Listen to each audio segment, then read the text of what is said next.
Hey guys, welcome back to Master Gaming Studios. I'm Craig, and today I'm going to answer a question, roughly, that I brought to my attention is, can Norns be competitive? And not just bring one or two, but can we go with 4 of them? And so I went out to test that theory. In a recent RTT, it was a 24 player. I brought 4 Norns. We'll talk about the list, and we'll see how did 4 Norns do in the games just yesterday. So if that sounds good, do like and subscribe to stay up to date on all of our content here at Maelstrom Gaming Studios. We cover a lot of things Tyranid specific mainly, but I try to spice it up, add some narrative fluff to it, and all sorts of things here. Members, thank you very much for allowing us to keep doing what we're doing. It really means a lot to us to have such a wide variety and large group of members, as well as I need to plug this every time. By the time you're watching this, probably be next Tuesday, in a few days or maybe a week or so from now, put it up here. We're doing our 10-hour live stream. There are probably 6 or so giveaways that are going to happen from there, ranging all the way from a set of dice to big models and sets of terrain. So come check it out. We are celebrating 10,000 subscribers. So again, thank you to all of you, and let's dive into today's video.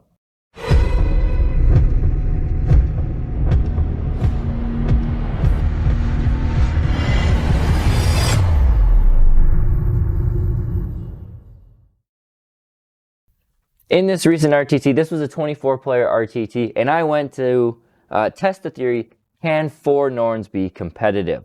Now, the list I brought, or the thoughts I had, was which detachment to go from.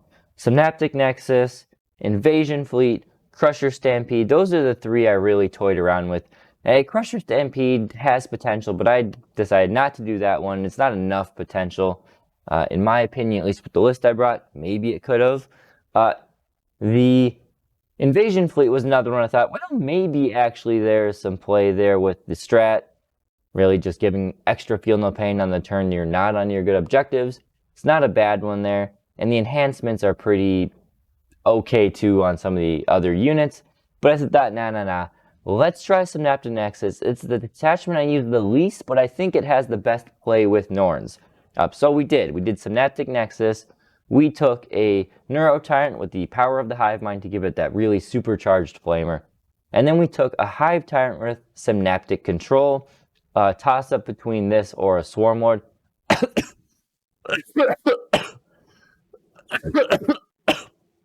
Oh, fuck. Okay. I went with the Hive Tyrant just because I wanted the -1 damage. It's one more pretty durable melee threat, and that's really the theme of this list, was durability. Also, the free strat every turn is pretty good, because with this list there's a chance I'm not going to be able to score secondaries as well, so I thought I'd be discarding secondaries more often, so having the Swarm Lord would really kind of not help out that way. So Hive Tyrant it is. In the battle line, we went for 2 groups of 10 Hormagaunts, just for doing actions, maybe getting early objectives the Norns don't get to, screening, whatever the case is there. In the other data sheets, we got a Biovore for those long-range secondaries. We got a Lictor for, again, secondaries mainly. A Neurolictor. The main purpose of the Neurolictor was to trigger the Battle Shock, which of course it's good for, but also it is good for doing the strat, Smothering Shadow, which can just do a whole bunch of mortal wounds to a single unit if they fail that, so it's pretty good there. We added a Rupture Cannon Tyrant effects for some long-range threat deterrence there, and then, of course, 3 Norn Emissaries and a Norn Assimilator. I like the Norns Emissaries, obviously more than the Assimilator, but an Assimilator has its greatest potential inside the Synaptic Nexus detachment, which is ultimately why I brought it. So how did the games go? The first game was against Dark Angels. At first I was a little worried, because Dark Angels, and this list was kind of your more box standard, 15 Deathwing Knights, the Repulsor with the big block of Eradicators, and then the character. It was the Gladius Task Force, so they had all of the shenanigans there. And then just the scoring units, the Scouts, and Jump Pack Intercessors. So a very good list. You've seen it do well all over the place. So I was worried. The mission was Purge the Foe, which typically is not a good one for Tyranids. However, my list being extremely elite for Tyranids typically, I actually was kind of on the upper hand for this one. So the game just kind of happened. I threw all my Norns started on the table, debating the strategic reserve with the Assimilator, but I did not. I threw everything up the table, except for one Norn I held back. And now I made a bit of a blunder. I could have got my one Norn onto its objective. I didn't. It was the Smoke and Mirror secondary, and he chose to put his big repulsor with all of the eradicators and the character in strategic reserve after the fact, because I had a pretty decent chance of getting potentially a turn 1 kill on the repulsor the way it was deployed. Now, I did not know that a transport can come on from strategic reserve and the dudes can get out and shoot all in the same turn. Yes, they all still have to remain 9 inches away, but I didn't realize that was a thing. So the game started out not great as his repulsor came on turn 2, he got turn 1, or top of the turn. So repulsor came on, looked at my Norn, not on objective, and just obliterated it. Unfortunate for that there. But most of the game was played on the center objective, and it was two Norn Emissary. Yeah, two Norn Emissaries. No. One Norn Emissary and an Assimilator, just in the Hive Tyrant, duking it out with Deathwing Knights and the Inner Circle Companions, trying to survive against the Eradicator Overwatch. It was just a slugfest. He eventually got 2 of the Norns down and the Assimilator down. So it was close, but I had done enough damage where it was just, and held primary long enough, and more primary long enough, that gave me the advantage in that game. Good win there. All in all, the Hive Tyrant, I think, was the main MVP because it was allowing me to use those free strats. Armor of Contempt on Norns is very good against Deathwing Knights because we're getting 3-up saves against their stuff. How does it feel, Deathwing Knights? Plus the Feel No Pain was really, really helpful there. And he had a Calidus Assassin, so the whole, my strats cost 1 more. My Hive Tyrant was there to kind of negate that, so the strats were free or neutral cost in that regard. So a good game. I'm glad it went that way because that was probably the best game of the day. Spoilers ahead. So game 2 was Vanguard Onslaught Nids. Now this game was going to go one of 2 ways, and we both knew it. We're both Tyranid players. He's great player as well, and he knows his Vanguard Onslaught really well. It was going to go one of 2 ways. If I got first turn, it was going to be a decent game because I could get onto my objectives turn 1, amp my durability up, and actually be able to score primary.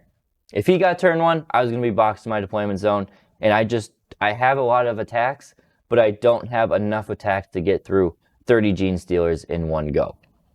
And he got first turn. So we were also playing Search and Destroy as a deployment zone, so it was 18-inch no man's land. So after his scout move, his closest unit was already 10 inches away.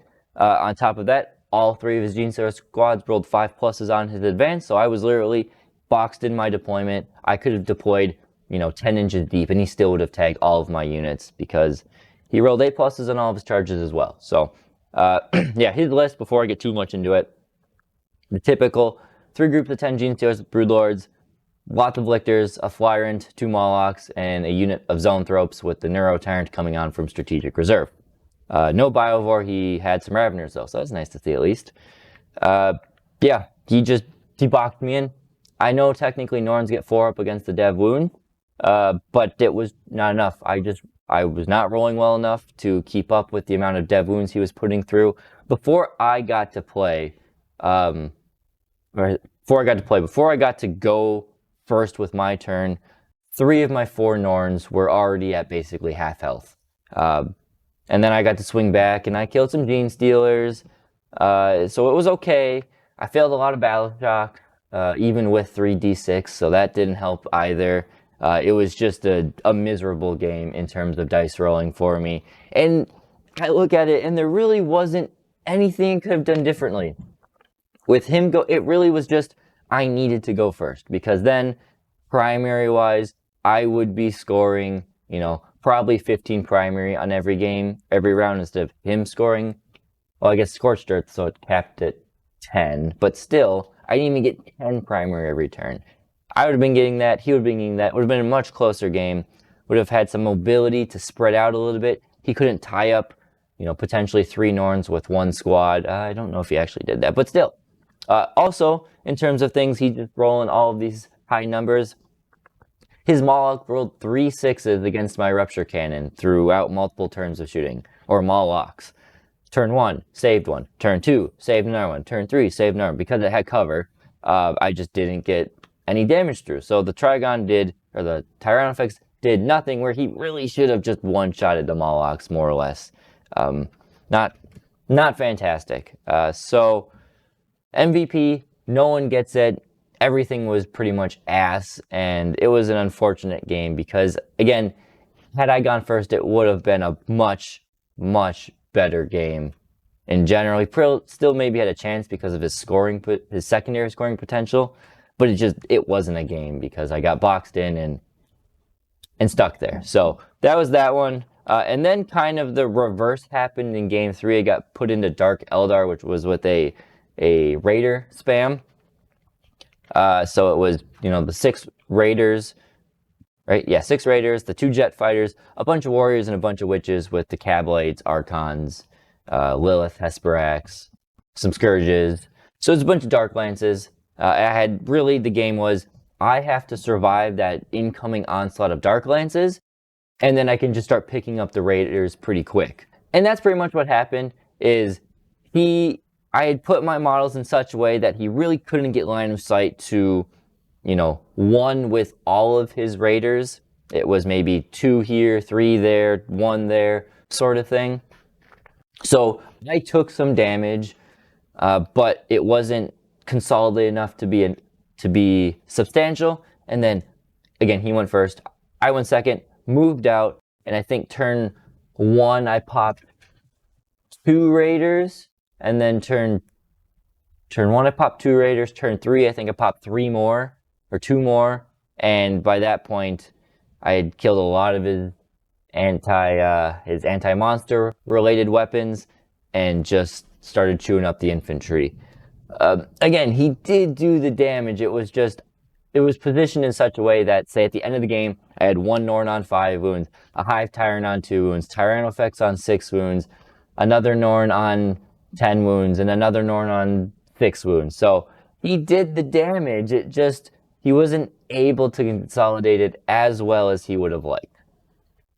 And that's pretty much the big thing. Norn, MVP, was one of the Emissaries, took out 2 Raiders and about 20 some of the infantry. That little blast weapon came in clutch there, just pretty good against Drukhari. So, yeah, that was the game. All in all, I'm glad I played the Dark Angel game. I'm saying that because that was a good game. That was a very back and forth slugfest. Really looked like, at first he was having the advantage, and then it was like, oh, maybe I've got the advantage, and then a little bit more towards him, then back towards me. So it was a good, classic, pendulum swinging game, whereas the other two were just so one-sided. It was kind of meh, but that happens in the game of 40k. You can get some skewed stuff here. But my list is not the only thing to talk about. I'm not going to go through all of them, but Tyranids had a really good showing. All the Nids performed well. So out of 24 players, we actually had 4 Tyranid players, which is more than we typically have at these RTTs. Typically it's 1, me, maybe 1 other Tyranid player, but we had 4. And we all finished in the top 10, really. We all finished in the top 9. We had 1 invasion fleet go 3-0, another invasion fleet at 4th go 2-1. My Synaptic Nexus went 2-1, and a Vanguard Onslaught, the one who beat me, went 2-1. So a pretty good showing for the Tyranids there. And I think at the time of recording this, depending on your checking for list, Tyranids are sitting at about a 50% win rate. So they're looking to be pretty good. Yes, there's some internal balances I hope they change here coming up soon. But all in all, I really like how Tyranids are sitting now. And how do I think? What is my experiment with 4 Norns? I think 4 Norns actually have some competitive play. I would say there's a lot of technical positioning, but in some cases there's really not. It's just the 4 Norns doing their thing. Your supporting cast is pretty important. You will struggle, I think, against the ranged armies that have really good anti-monster firepower. Um, the Norns hit hard, but they want to stay on their objective and control the primary. So the units that, and there's not a ton in the game that can just pick up a Norn and delete it while it's on its key objective. But the thing with the ranged armies is that if they can do that before they get on objective, you're going to struggle. As well as some stuff like Deathwing Knights are not easy for Norns to chew through. Yes, we have a lot of attacks, but we only, on average, the Norns only kill 1, maybe 2 Deathwing Knights a turn, and for 15 of them, it can be tricky. So they do still have some tricks. Cover, our Reinforced Hive Node or Armor of Contempt, and the Invone, and Feel No Pain do amp up their durability. So again, it's a durability play type of list. I really enjoyed it. I might try it again out just to see how it does. I'm curious to see how it does in some mirror matches like other Tyranids. How does it fare up against Rupture Cannons? But yeah, so that's what I got. Hopefully you guys enjoyed. Tyranid players did do very well, so there we go. Hopefully you guys are doing well at your term as well. Once again, thank you guys for watching. Thank you, members, and we'll see you next time here at Maelstrom Gaming Studios.